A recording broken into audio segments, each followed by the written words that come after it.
Sobat Diet Kalori, bertemu kembali dengan saya Erwin Eka, founder dari dietkalori.co.id.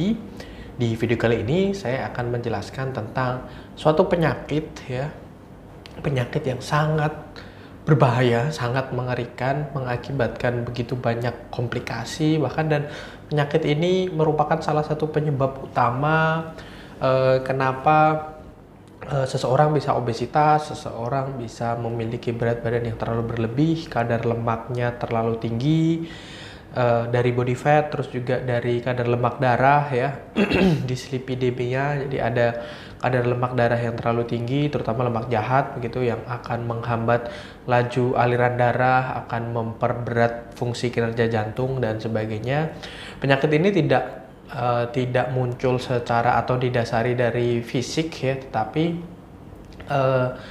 akan berakibat fatal bagi fisik, bagi organ tubuh. Penyakit ini disebut penyakit malas Jadi rasa malas malas terhadap berbagai macam hal begitu, malas terhadap aktivitas fisik, misalnya malas olahraga, malas memilih makanan yang terbaik untuk tubuh kalian, malas untuk mencari seputar informasi tentang apa saja yang sebaiknya dilakukan dan sebaiknya tidak dilakukan, malas untuk bergerak, malas untuk keluar rumah, malas untuk mikir, malas untuk banyak sekali rasa malas yang muncul Terus kemudian akan menimbulkan efek-efek secara fisik berupa misalnya penyakit, terus kemudian kegemukan, seperti itu. Jadi orang yang malas olahraga dan malas untuk mencari makanan yang sehat akan menimbulkan efek samping kegemukan. Nanti kegemukan akan menimbulkan efek samping seperti tadi, kadar lemak yang terlalu tinggi, terus kemudian buat kinerja fungsi jantung tidak optimal laju endapan darahnya karena kadar lemaknya terlalu tinggi menghambat sehingga memberatkan fungsi kinerja jantung, sampai akhirnya ada penyakit-penyakit yang berkaitan dengan sistem kardiovaskular atau sistem kinerja jantung, misalnya stroke, jantung, kolesterol, hipertensi dan sebagainya. Terus kemudian malas minum air putih mengakibatkan penumpukan kadar urium kreatin di ginjal yang akhirnya menyebabkan batu ginjal, menyebabkan gagal ginjal, peradangan pada ginjal dan sebagainya.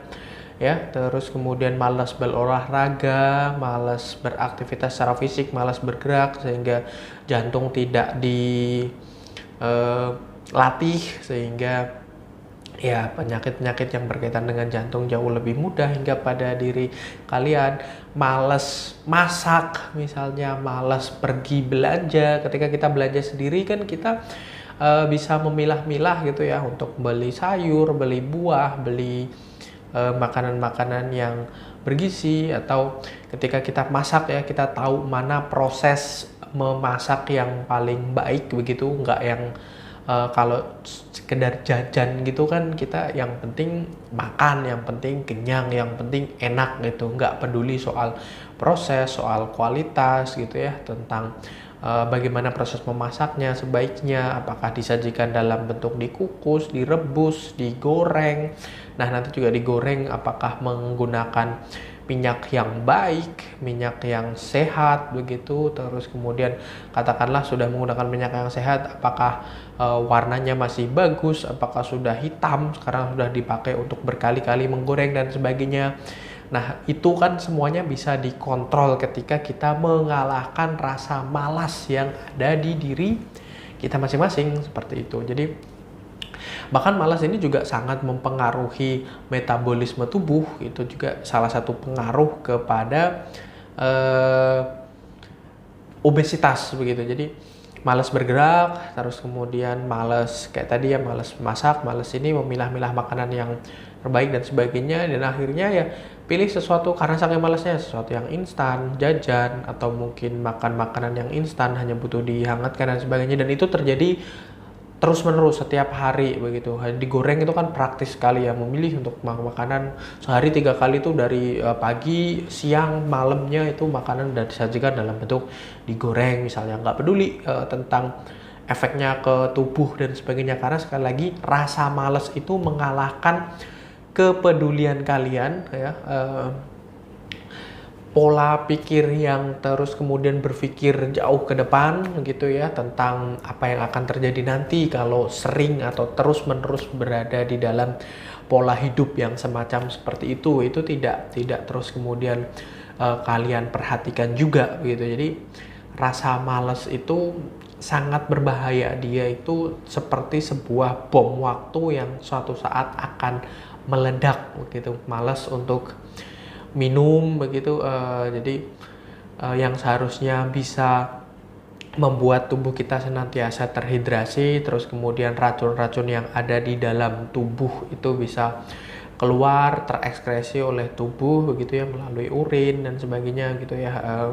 Jadi ginjal kita itu berfungsi untuk mencuci darah begitu ya. Darah ini kan juga penuh dengan kotoran dan sebagainya, dan terus kemudian tidak dibantu dengan mencukupi kebutuhan akan air putih, itu kan juga akan membahayakan semacam seperti itu. Jadi rasa malas itu sangat berbahaya, dia bom waktu, dia pembunuh yang secara diam-diam akan menggerogoti tubuh kalian seperti itu. Saya tidak serta-merta menakut-nakuti ya, tapi coba kalian perhatikan begitu. Mungkin ada di sekitar kalian yang katakanlah punya penyakit kronis, komplikasi dan sebagainya. Itu kan diawali juga dari rasa malas ya, malas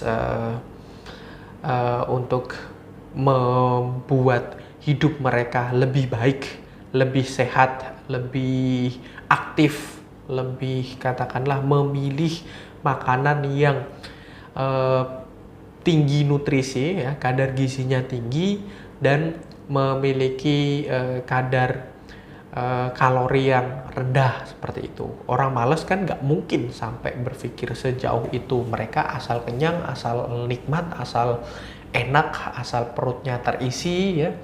Nah, kalau makanan yang tinggi kalori tapi rendah nutrisi kan ketika dimasukkan ke dalam tubuh dalam selang beberapa waktu juga akan menghasilkan lemak yang tinggi, terus kemudian karena kandungan seratnya yang rendah, proteinnya rendah, mereka akan cenderung dalam kurun waktu yang beberapa saat saja akan lapar lagi, terus kemudian makan lagi gitu ya, males untuk berpikir juga, males untuk menahan lapar juga, langsung makan lagi dan sebagainya. Nah, itu kan juga suatu hal yang akan membahayakan diri kalian semua di kemudian hari seperti itu. Nah, sebaiknya rasa malas ini mulai dihilangkan dari diri kalian ya. Bukan hanya sekadar mindset saja begitu, tapi benar-benar dilakukan. Cobalah untuk lebih aktif, cobalah untuk lebih bergerak dengan memperbanyak jalan kaki, naik tangga dan sebagainya. Atau kalau kalian memang sudah benar-benar berkomitmen untuk berolahraga, untuk menjaga pola makan kalian, pastikan makan makanan, lebih memilih untuk mengkonsumsi makanan-makanan yang tinggi nutrisinya gitu ya, jadi memiliki kandungan gizi yang cukup gitu untuk memenuhi kebutuhan harian kita gitu, dengan kandungan serat dari sayur, buah, ikan, dan juga prosesnya harus diperhatikan ya.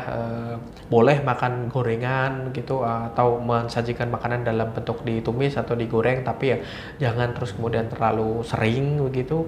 Jadi pilih opsi-opsi lain untuk mengkonsumsi makanan, baik itu yang direbus, dikukus, atau dibakar misalnya. Jadi lebih variatif memilih menunya, nggak cuman terpatok terhadap satu menu ya, suka terhadap satu menu jadi malas untuk memilih menu-menu lain. Itu akan sangat ya berbahaya seperti itu. Apalagi kalau menu yang kalian pilih satu itu notabene disajikan, diproses dalam bentuk yang kurang sehat begitu ya, misalnya mengandung banyak sekali minyak atau mengandung lemak yang tinggi dan sebagainya, mungkin rasanya enak tetapi ya secara nutrisi ya, secara gizi tidak akan mencukupi kebutuhan kalian. Dan sekali lagi rasa males itu akan ya udahlah, yang penting makan, yang penting halal, yang penting enak, yang penting ini gitu. Nggak bisa yang semacam seperti itu juga, apalagi terus menerus gitu. Kita sendiri juga di program diet kalori memang membebaskan untuk memilih makanan, tapi kita benar-benar membuat ya kalian ya yang bergabung bersama kami di dietkalori.co.id untuk berpikir lebih jauh, untuk memikirkan ke depan begitu ya, bahwasanya kesehatan yang kalian miliki saat ini itu adalah merupakan suatu bentuk investasi ya.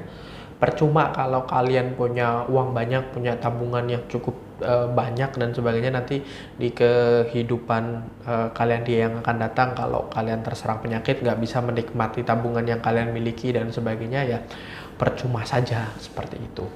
Oke ya, saya rasa itu mudah-mudahan menginspirasi kalian semua. Jangan lupa like, comment, and share. Terus kemudian subscribe juga YouTube channel ini supaya tidak ketinggalan dengan video-video kita yang lain yang akan bermanfaat seputar program diet dan kesehatan. Dan follow juga sosial media kami yang ada di bawah ini ya. Ada podcast, ada Instagram, terus kemudian ada Facebook fanpage juga, silahkan di like. Dan sampai bertemu kembali di video-video kita dari dietkalori.co.id.